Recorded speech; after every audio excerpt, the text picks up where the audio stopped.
In the year 1030, a fierce and lesser-known battle unfolded in the heart of Eastern Europe. A confrontation that showcased the tenacity of Norse warriors against formidable Eastern forces. The Battle of Stiklar was marked by the struggle between Viking mercenaries and the forces of the Kievan Rus.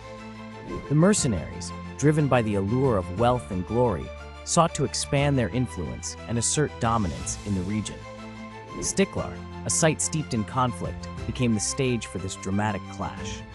As the sun rose over the battlefield, Viking warriors, renowned for their fierce combat skills and seafaring prowess, faced off against a well-organized army led by a local chieftain.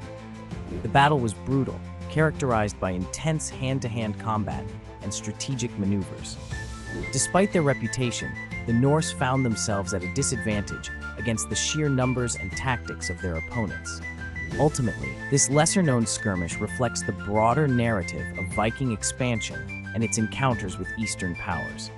The Battle of Stiklar remains a poignant reminder of the Viking Age's complexities, illustrating the cultural and military exchanges that shaped medieval Europe.